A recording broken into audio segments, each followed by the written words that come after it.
Assalamu alaikum. Welcome to my YouTube channel Knowledge for Students.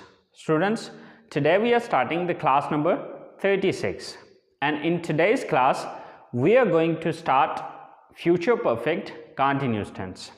So students, class शुरू करने से पहले अगर अभी तक आप लोगों ने मेरे चैनल को सब्सक्राइब नहीं किया तो प्लीज़ सब्सक्राइब के बटन पर क्लिक कर दें। अगर आपको मेरी वीडियोस पसंद आ रही हैं और अगर आप इनसे कुछ सीख रहे हैं तो प्लीज़ लाइक एंड शेयर के बटन पर क्लिक कीजिए। और अगर आपको कोई भी कन्फ्यूजन हो रहा है या कोई इशू हो रहा है तो प्लीज़ आप लोग कमेंट्स बॉक्स में जाके कमेंट्स कर सकते हैं। तो चलें गाइज, स्टार्ट करते हैं हमारी आज की क्लास। स्टूडेंट्स, हम बात करने जा रहे हैं आज फ्यूचर परफेक्ट कंटिन्यूस की। सो फ्यूचर परफेक्ट कंटिन्यूस के सेंटेंसेस कौन से सेंटेंसेस होते हैं? ऐसे जुमले जिनमें आने वाले वक्त में कोई काम जारी होगा लेकिन साथ वक्त बताया जाए कि काम कब से जारी होगा। यानी कि ऐसे जुमले जिनमें आने वाले वक्त में कोई काम हो रहा होगा, कोई काम हो रहा होगा यानी कि वो काम खत्म नहीं हुआ होगा, यानी कि जिस वक्त के बारे में हम बात कर रहे होंगे उस वक्त वो काम जारी होगा या हो रहा होगा, खत्म नहीं हुआ होगा, लेकिन साथ वक्त बताया जाएगा कि काम कब से जारी होगा। ओके, सो उर्दू जुमलों के आखिर में रहा होगा, रही होगी और रहे होंगे वगैरह आता है। राइट, अच्छा याद रखिएगा, रहा होगा, रही होगी और रहे होंगे फ्यूचर कंटिन्यूस के अंदर भी आ रहा होता है, ठीक है। लेकिन वहां पर ये होता है कि टाइम मेंशन नहीं होता कि काम कब से जारी होगा।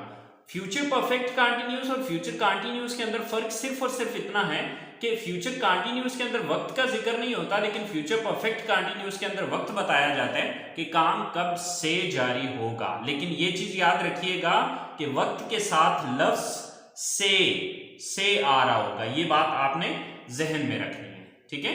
वक्त के साथ लफ्ज से लाजमी आ रहा होगा इसमें, ठीक है। तो ये हमारे फ्यूचर परफेक्ट कंटिन्यूस के सेंटेंसेस होंगे। अच्छा, अब इसकी स्ट्रक्चर क्या होगी? First of all subject, then will और शैल, इन दोनों में से कोई एक चूज करना है। अब आपको पता है कि किसके साथ शैल आता है, किसके साथ विल आता है, तो आपको पता है कि आई और वी के साथ हम शैल यूज करते हैं और बाकी सबके साथ विल आता है।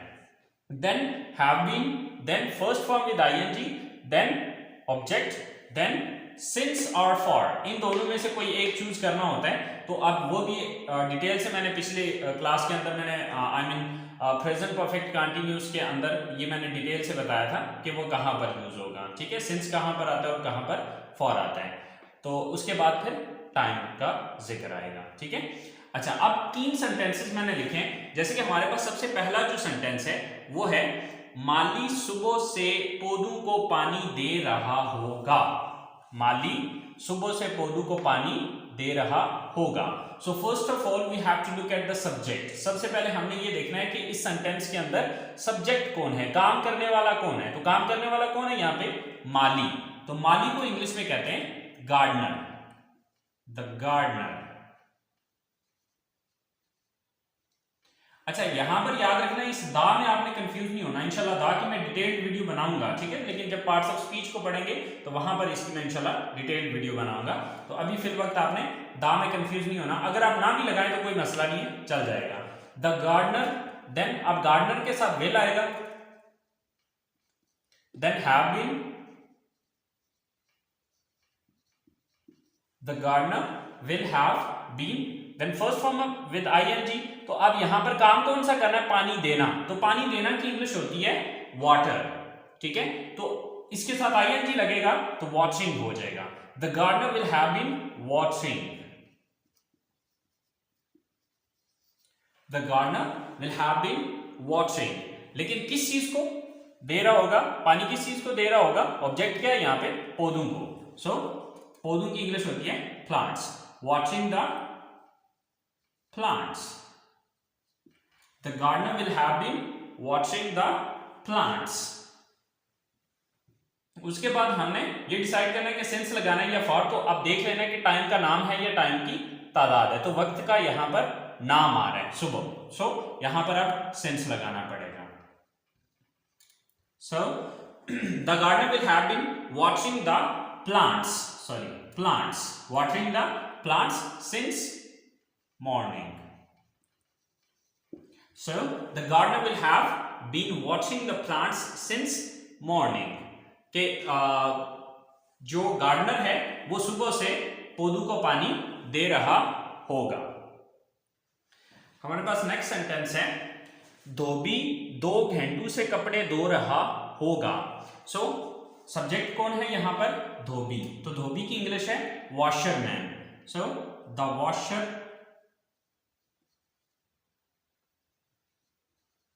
Man, the washerman. Then will या शैल, तो यहां पर विल आएगा, विल हैव, यानी कि फिर नेक्स्ट ये आएगा, will have been. Then verb first form with ING, तो वर्ब क्या है यहां पर? कपड़े धोना। तो धोना की इंग्लिश है वॉश, तो ये आईएनजी में वॉशिंग आ जाएगा। So the washerman will have been washing, क्या धो रहा होगा? The clothes. The washerman will have been washing the clothes. अब ऑब्जेक्ट के बाद सिंस या फॉर, तो आप यहां पर देखना है कि टाइम की तादाद है या टाइम का नाम है। तो यहां पर 2 घंटे से टाइम की तादाद है, तो यहां पर फॉर आएगा, फॉर। तो नेक्स्ट क्या है? टाइम 2 घंटे से 2 hours. So the washerman will have been washing the clothes for 2 hours. कि वॉशरमैन या धोबी जो है वो 2 घंटों से कपड़े धो रहा होगा। लास्ट सेंटेंस है हमारे पास कि वो 5 बजे से सबक याद कर रही होगी। सो हमारे पास सबसे पहले सब्जेक्ट कौन है? वो, यानी कि वो एक लड़की है। तो वो एक लड़की की क्या है इंग्लिश? शी। शी के बाद विल या shall? Will. Then have been, she will have been. Then first form with ING, तो यहां पर काम क्या कर रही थी? सबक याद कर रही थी या सबक तैयार कर रही थी। तो सबक याद करना या सबक तैयार करना की इंग्लिश होती है प्रिपेयर। तो प्रिपेयरिंग आईएनजी हो जाएगा। So she will have been preparing, क्या याद कर रही थी? सबक, her lesson. So she will have been preparing her lesson. अब ऑब्जेक्ट के बाद हमने सिंस या फॉर में से चूज करना है, तो देखना है वक्त का नाम है या वक्त की तादाद है। तो यहां 5 बजे से वक्त का नाम है, तो यहां पर सिंस आएगा, since. She will have been preparing her lesson since 5 o'clock. So she will have been preparing her lesson since 5 o'clock. कि वो 5 बजे से अपना लेसन या अपना सबक तैयार कर रही होगी। सो स्टूडेंट्स, ये है हमारे फ्यूचर परफेक्ट कंटिन्यूअस के सेंटेंसेस। अगर आप प्रेजेंट परफेक्ट कंटिन्यूअस को देखें तो उसमें आपको फर्क प्रेजेंट परफेक्ट कंटिन्यूअस और फ्यूचर परफेक्ट कंटिन्यूअस में फर्क सिर्फ इतना नजर आएगा कि यहाँ पर हमने वहां पर हैज और हैव 2 यूज हो रहे थे, यहाँ पर सिर्फ हैव यूज हो रहा है। और दूसरा चेंज आपको ये नजर आएगा कि यहाँ पर हैव से पहले शैल या विल लगाया गया है। अच्छा, अब जब हम इसके नेगेटिव सेंटेंसेस बना रहे हैं, तो नेगेटिव सेंटेंसेस के लिए मैंने आपको बताया था कि अगर किसी सेंटेंस के अंदर 2 या 2 से ज्यादा हेल्पिंग वर्ब आ रहे हो तो आपने करना यह है कि अपने फर्स्ट हेल्पिंग वर्ब के बाद नॉट लगा देना है। तो देखें हमारे पास इस सेंटेंस के अंदर 3 हेल्पिंग वर्ब हैं, विल, शैल, यानी कि ये इन दोनों में से कोई एक यूज होता है, ठीक है। उसके बाद हैव बीन, 2 ये हैं और 1 ये है, ठीक है। तो ये टोटल 3 है। तो इसका मतलब ये हुआ कि जब हम इसका नेगेटिव बनाएंगे तो अपने फर्स्ट हेल्पिंग वर्ब के बाद नॉट लगाएंगे, तो यानी कि विल और शैल के बाद नॉट लगाएंगे, तो ये हमारा नेगेटिव सेंटेंस बन जाएगा, ठीक है। तो चलिए आइए देखते हैं इसके नेगेटिव सेंटेंसेस को। स्टूडेंट्स, हमारे नेगेटिव सेंटेंसेस की जो स्ट्रक्चर है वो है सब्जेक्ट प्लस विल और shall plus not plus have been plus first form with ING plus object then since और for plus time and at the end there is a full stop. तो हमारा सबसे पहला जो सेंटेंस है वो है कि अब्बू 2 माह से दफ्तर नहीं जा रहे होंगे। सो फर्स्ट ऑफ ऑल सब्जेक्ट कौन है? अब्बू, फादर। देन विल या शैल, तो यहां पर विल आएगा, father will, then not, then have been, father will not have been. Verb क्या है यहां पे? जाना, गोइंग, गो है तो इसको आईएनजी में लिखेंगे तो ये गोइंग हो जाएगा। Father will not have been going, अब कहां जाने की बात हो रही है, दफ्तर में, so going to office. Father will not have been going to office. अब सिंस या फॉर में से कोई एक चूज करना है तो देखना है कि वक्त की तादाद है या वक्त का नाम है। तो यहां पर अगर हम देखें तो यहां पर वक्त की तादाद आ रही है, तो तादाद के लिए हम फॉर लगाते हैं, फॉर। देन टाइम क्या है, 2 माह, 2 months। So father will not have been going to office for 2 months, कि अब्बू 2 माह से ऑफिस नहीं जा रहे होंगे। नेक्स्ट हमारे पास सेकंड सेंटेंस है कि बच्चे सुबह से इस ग्राउंड में नहीं खेल रहे होंगे। सो सबसे पहले सब्जेक्ट कौन है, बच्चे, द चिल्ड्रन। देन विल या shall, will। Then not, then have been,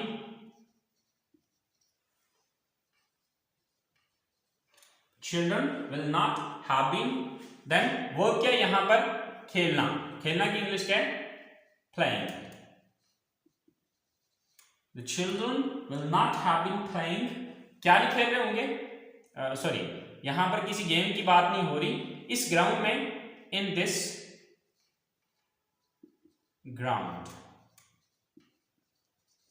कब से, अब यहां पर टाइम का क्योंकि जिक्र आएगा तो सुबह से, तो वक्त का नाम है तो यहां पर सिंस आएगा, since morning. So children will not have been playing in this ground since morning, के बच्चे इस ग्राउंड में सुबह से नहीं खेल रहे होंगे। हमारा लास्ट सेंटेंस है कि मैं 6 बजे से कंप्यूटर पर काम नहीं कर रहा हूंगा। So who is the subject here, सबसे पहले सब्जेक्ट कौन है, मैं, तो मैं की इंग्लिश क्या है, आई। देन आई के साथ शैल आता है, I shall. Then not, then have been, I shall not have been. Verb क्या है यहां पर, यानी कि वर्ब क्या है, काम करना। सो काम करना की इंग्लिश क्या है, work. So with I N G it's working. I shall not have been working, किस पर काम करने की बात हो रही है, ऑब्जेक्ट क्या है, computer, on computer. I shall not have been working on computer. आप सिंस या फॉर में से कोई एक चूज करना, तो देखिए वक्त का नाम है या वक्त की तादाद है, तो यहां पर वक्त का नाम है 6 बजे से, तो 6 बजे से वक्त का नाम है तो यहां पर सिंस आ जाएगा, since 6 o'clock। So I shall not have been working on computer since 6 o'clock, कि मैं 6 बजे से कंप्यूटर पर काम नहीं कर रहा हूंगा। सो स्टूडेंट्स ये है हमारे नेगेटिव सेंटेंसेस।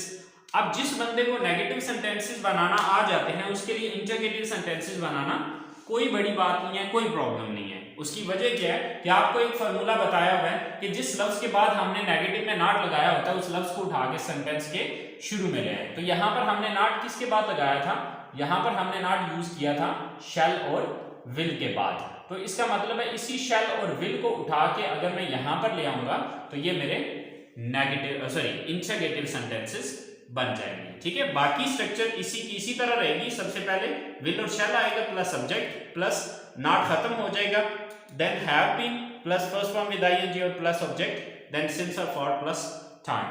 सो ये हमारी इंटरगेटिव सेंटेंस की स्ट्रक्चर होगी। तो चले आए देखते हैं अपने इंटरगेटिव सेंटेंसेस को।